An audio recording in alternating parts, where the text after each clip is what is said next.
Tidak bisa lagi menyaring cairan di tubuh kita. Apa yang terjadi? Penyakit-penyakit batin akan masuk dan menjadi karakternya.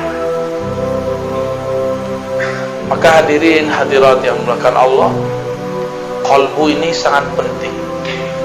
Karena ia penting, Allah membahas tentang qalbu lebih dari 100 kali dalam Al-Quran. Lebih dari berapa? Kalau sholat cuma 55 kali atau 50-an Allah nyebut kata sholat. Ditambah dengan sholawat mungkin tambah. Tapi kata qalbu bisa berlipat-lipat kali lebih banyak daripada sholat. Artinya apa? Kalau kita sholat tanpa qalbu, sholatnya tidak bermakna. Ini jari Bapak Ibu, gampang dipegang nggak? Bisa dilempar nggak? Bisa dibuang. Apabila qalbu ada di antara genggaman-genggaman Allah, maka qalbu ini hanya bisa dikuasai oleh Allah. Jadi kita sendirinya tidak bisa menguasai qalbu.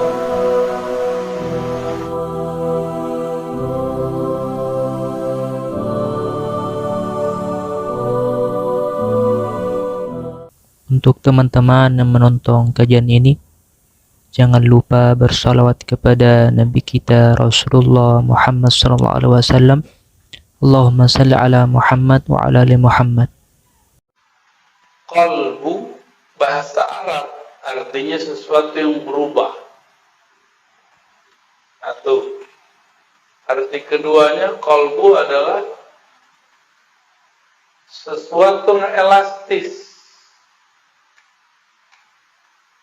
Apa arti elastis? Lentur. Itu maknanya. Berubah-ubah, elastis. Apabila qalbu mengalami suatu kerinduan sekarang, bisa jadi nanti tidak. Maka mumpung sedang rindu, sampaikan lafaz-lafaz kerinduan, salawat kepada baginda Rasulullah SAW. Kadang sholat nggak khusyuk, di saat sholat khusyuk, sholat selama-lamanya. Karena mungkin itu tidak terulang lagi seumur hidup.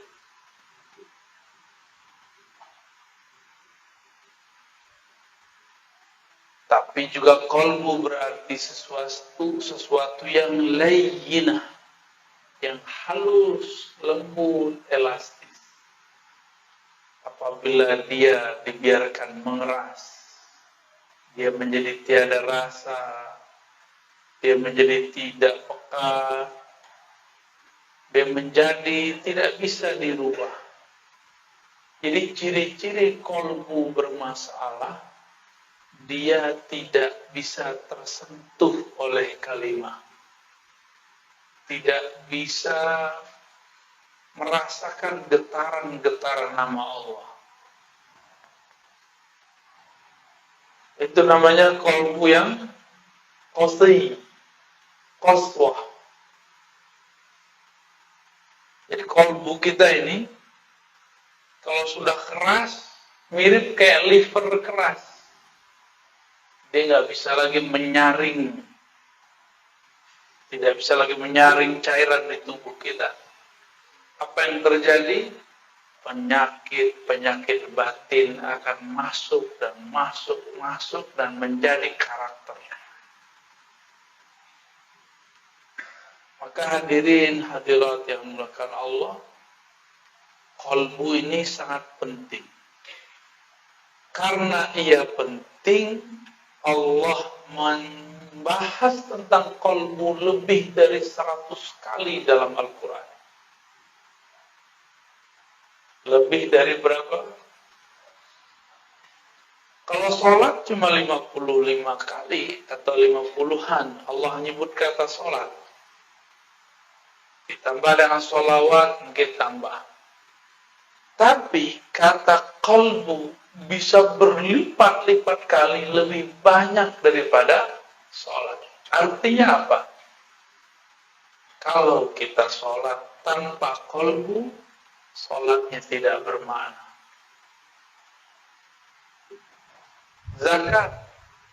Zakat, infak, sedekah kalau digabung 80-an. Aqimus sholawatuz zakah, dua beriring-iringan sekitar 26, 27 atau 28 ya. Tergantung indeksnya, cara membaca indeksnya. Lebih sering kolbu, lebih sering kolbu. Kolbu masih 100-an. Ini baru cuma 28, 26. Apalagi haji umroh. Umroh cuma 2 kali dalam Al-Quran disebutkan. Lalu kenapa kita jadi agen umroh tidak menjadi agen kolbu? Atau umroh dengan kolbu? Belum ada ya. Bicara kolbu bukan bicara suci, sok suci. Justru bicara kolbu membicarakan bahwa kita ini bukan suci. Saya ngomong ini gak suci. Jadi jangan dibayangkan kalau udah ngomong kolbu, kita ini jadi orang yang sangat bersih, sangat suci. Enggak. Semakin bicara kolbu, semakin sadar bahwa di kolbu ini ada kotoran. Kalau sudah mulai muncul kesadaran, maka kita tidak sempat membicarakan kolbu orang lain. Dari semua ayat itu,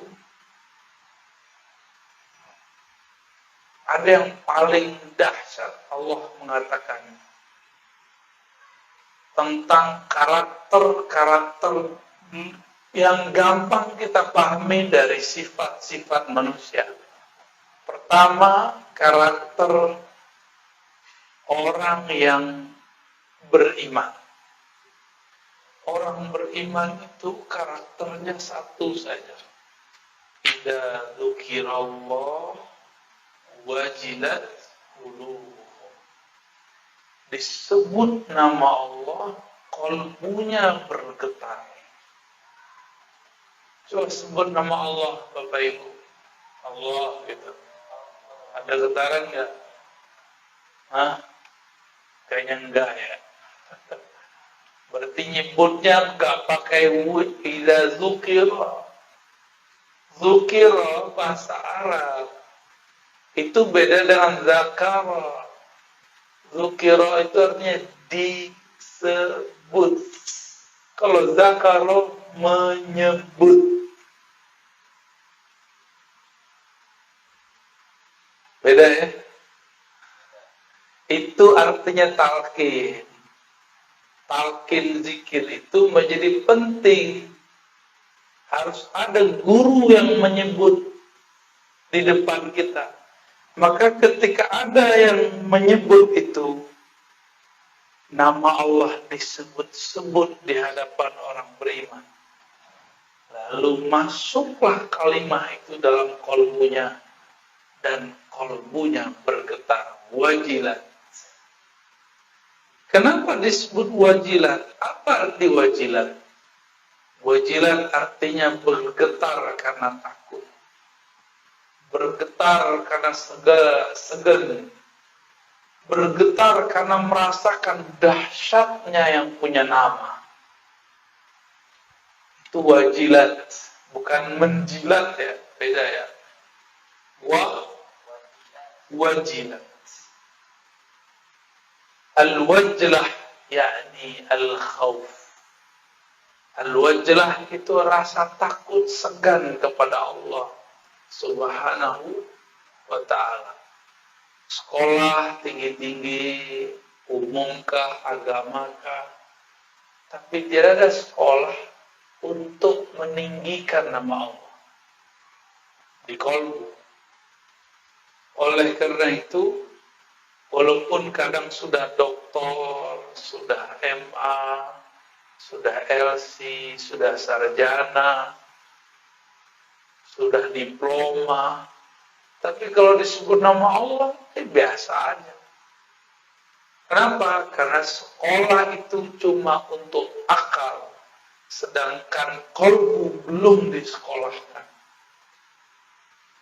Oleh karena itu, jangan-jangan di luar sana ada sekolah yang bukan sekolah formal, tapi dia bergerak untuk mengajari kolbu. Kurikulumnya tentang kolbu. Jika kolbu itu disebut sesuatu yang bergerak-gerak, sesuatu yang berubah-ubah, maka kolbu ini kadang bergerak normal, namanya kolbu yang sehat.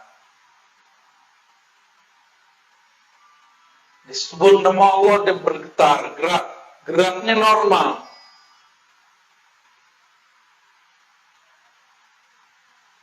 Tapi kadang-kadang kolbu itu disebut nama Allah, dia tidak tergerak.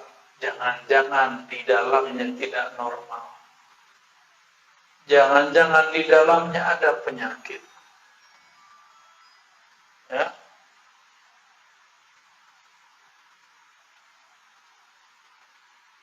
Dimatiin aja, Pak. Ya, dimatiin aja. Ya. Siap? Aman? Ya, fokus. Ya. Ini lagi ngomong kolbu, lagi genting ini. Kolbu itu bergerak cepat sekali, Pak. Bapak senang, saya sekarang bisa benci dalam sesaat.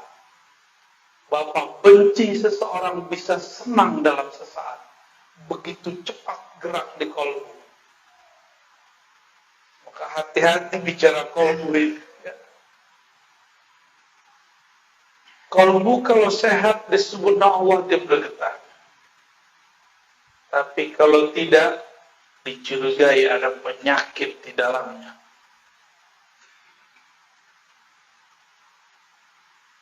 Kalau ada penyakit, lalu bagaimana caranya? Kebetulan ini ada Bu Dokter nih ya.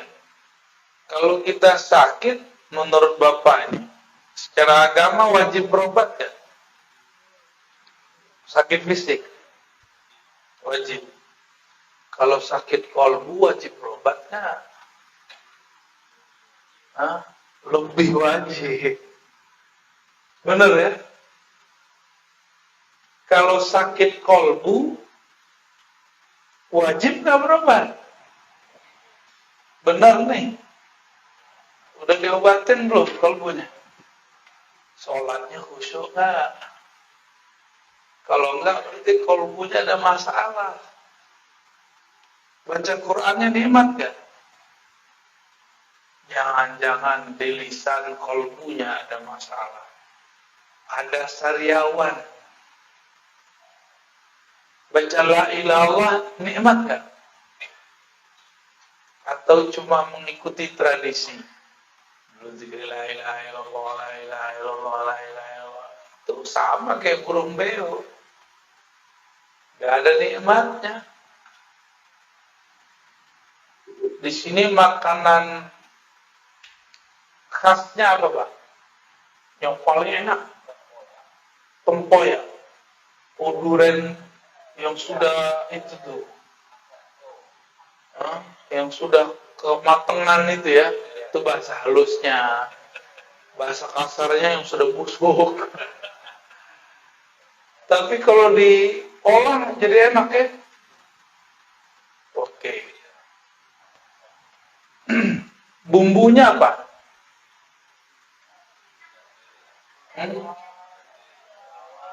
Cabai, bawang, oke. Ada orang buat tempoyak, tapi nggak pakai bumbu, gimana?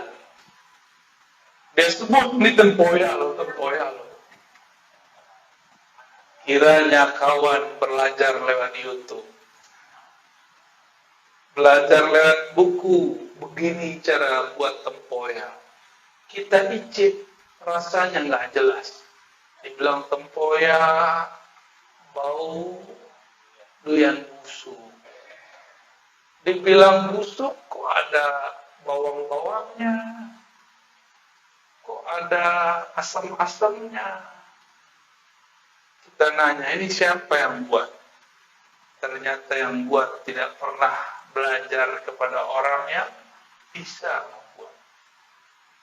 Itulah nasib orang membicarakan agama, membicarakan ilmu qalbu, tapi tidak berguru kepada ahli qalbu.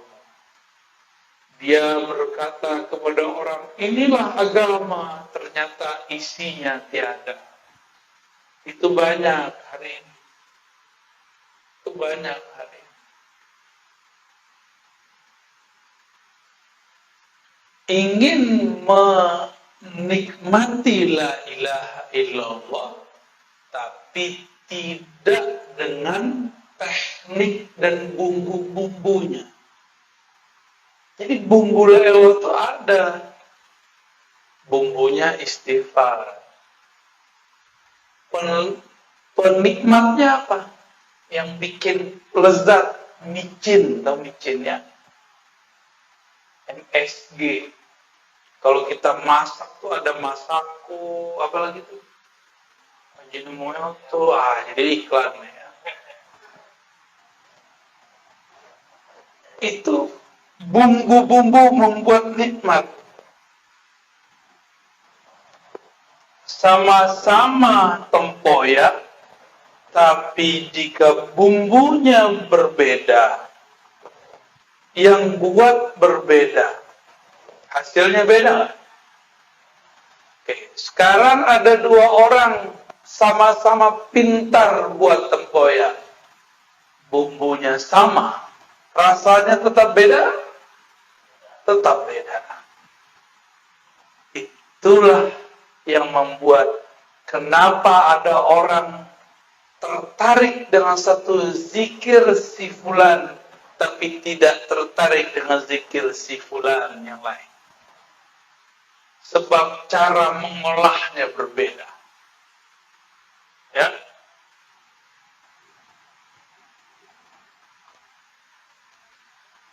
Qalbu ini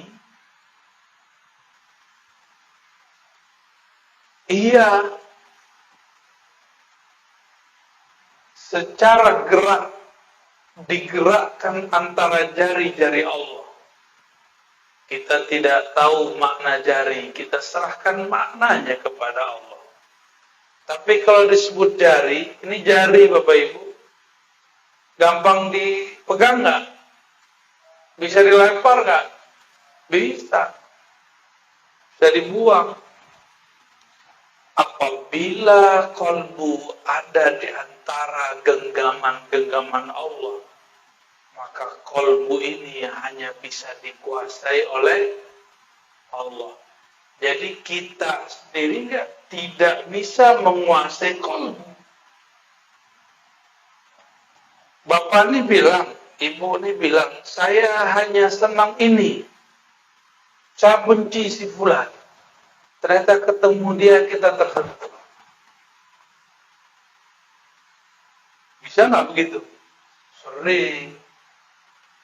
Dulu saya nggak suka durian. Tahu-tahu dipaksa sama orang siapa dulu? Orang tua apa kakak saya dulu? Masukin ke mulut. Jadi cip-cip lo enak. Bentuknya nggak enak. Tapi pas dicoba, enak. Kadang-kadang begitu, Pak.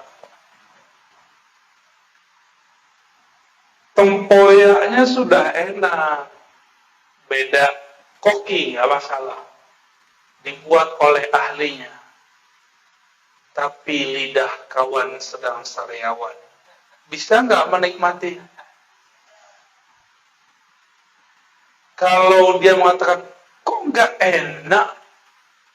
Masalahnya di mana? Lidah. Yang harus diobati, yang dimasalahkan lidah atau tempoyak. Tapi banyak orang menyalahkan tempoyak. Dan yang masak tempoyak. Si Buya tuh, Kiai tuh, Ustadz tuh, tidak bagus tekniknya. Padahal kolbunya yang lagi masalah. Ya. Sering nggak begitu? Sering. Kita kalau belajar zikir, kalau kolbu sudah sehat,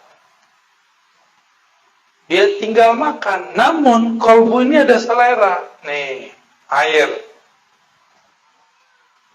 Airnya bersih. Tapi gelasnya kotor. Kita tuang air ke dalam gelas, mau minum nggak? Nah, ini masa teknik nih, teknik mengenali kolbu. Zikirnya sudah bagus, ulamanya, syekhnya sudah berijazah, orangnya sehat, cuma kotor. Bisa nggak orang sehat kotor? Bisa, orang sehat kotor bisa. Habis kena air hujan kan bisa aja kan? Mungkin dia habis terkenang masa kecil belum bahagia, terus main-main itu, becean itu ya, mungkin nggak? Atau dia keluar dari kebun, mungkin dia sehat tapi badannya kotor, bisa menikmati? Ada makanan tapi dibawa ke WC, bisa makan? Tuh, kira-kira begitu ilustrasinya. Jijik nggak? Maka kalau kita belajar zikir, kolbunya dicuci dulu, dibersihkan dulu. Jangan kayak orang mau makan di dalam WC. Pasti nggak mau makan dia. Dia sehat.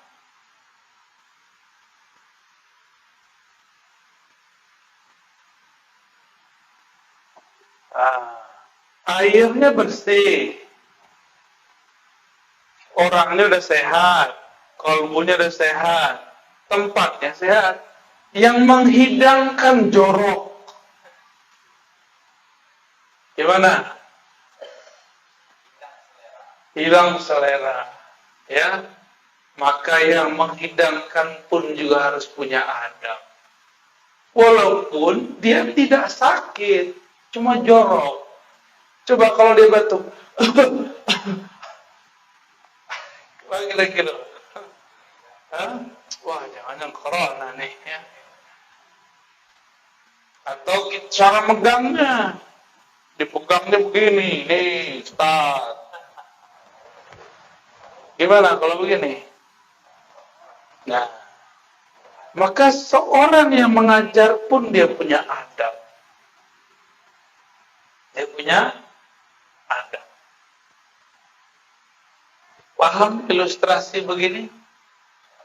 Paham analog begini? Berarti kalau ingin memanjakan kolbu, maka yang memanjakan kolbu, yang punya kolbu, dan kolbunya semuanya harus seirama.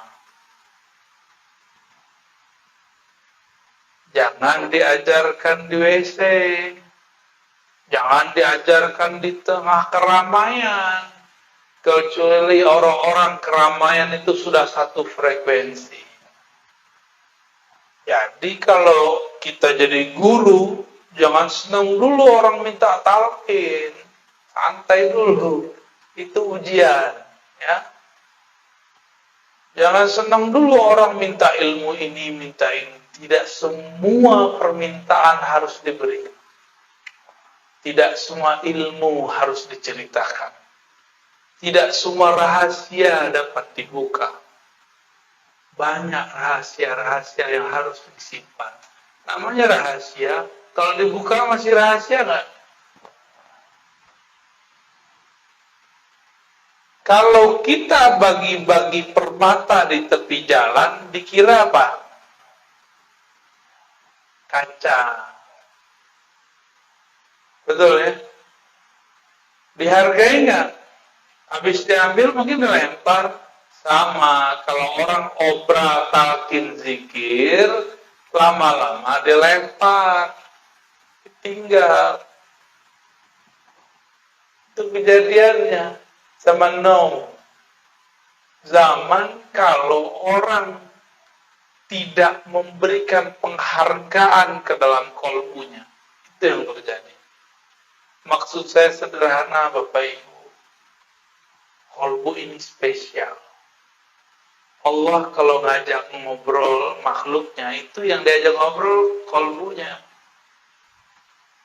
Allah apabila ingin menilai seseorang yang dipandang kolbunya. Saya pakai baju begini nih, kan paling keren nih malam ini ya. Amin. Itu apakah kolbu saya paling keren? Belum tentu. Yang Allah pandang kolbu. Jika terbersit sedikit saja saya merasa lebih alim, Allah benci kepada saya. Karena Allah mengatakan, yang alim cuma aku, wahai Ar-Razi. Kenapa engkau pakai sifatku? Itu sifatku. Sifatmu adalah lahir sebagai orang bodoh. Akulah yang memberikan ilmu kepadamu.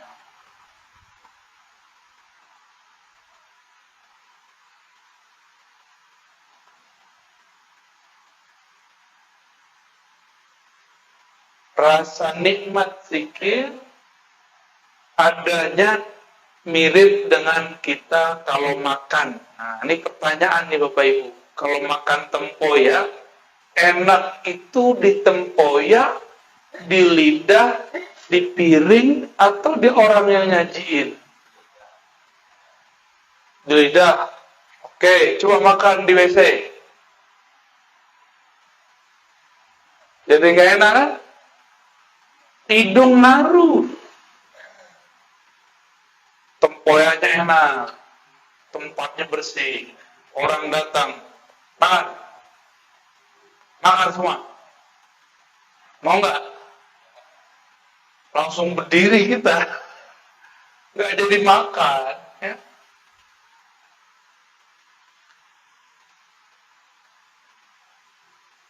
Maka semua ini perlu ada tekniknya. Kolbu di dalam Al-Quran ada kolbu mukmin, ada kolbu yang kedua, kolbu munafik. Saya setiap hari menuduh diri saya munafik, karena di hati lain, di pikiran lain. Cuma sudah terburu jadi dokter, dipanggil Buya, Tuan Guru. Akhirnya terpaksa lah ngajar. Aslinya saya nggak berani ngomong. Kalau hitung-hitung diri itu nggak berani ngomong. Cuma ulang kembali, ilmu kan milik Allah. Suci milik Allah. Jika Allah maha suci, kita berarti maha ternodai. Maka dengan itulah saya datang kepada Allah dan saya minta izin, ya Rabb, ana abdukal faqir al-muznib. Ya Allah, aku hambamu banyak dosa. Alim pun tiada, ya. Makom tinggi pun tidak, tapi orang husnuzan. Maka dengan ketinggianmu ya Allah, dengan kemuliaanmu ya Allah, aku menumpang. Berharap Allah menyertakan kita dalam kemuliaannya. Berharap Allah menyertakan kita dalam kealimannya. Berharap Allah menyertakan kita dalam zikir-zikirnya. Itu sebenarnya kenapa wajib istighfar. Jadi secara ilmu fikih, istighfar itu sunnah. Tapi secara ilmu qalbu, istighfar wajib. Kenapa wajib? Saya tadi nanya, bisa nggak Bapak Ibu makan piringnya kotor? Orang gila bisa. Ya, orang gila per piring bagus ya. Tapi kalau orang waras, miskin pun dia, kita hidangkan makanan yang enak, tapi piringnya kotor, tersinggung nggak? Tersinggung, kecuali ente majnun, ya. In kunta majnunan fala ba'sa bih. Ya. Kolbu berpenyakit. Apa penyakit kolbu? Penyakit kolbu beda dengan penyakit badan. Kolbu itu penyakitnya dimulai dari penyakit iblis. Yang pertama kali punya penyakit adalah iblis.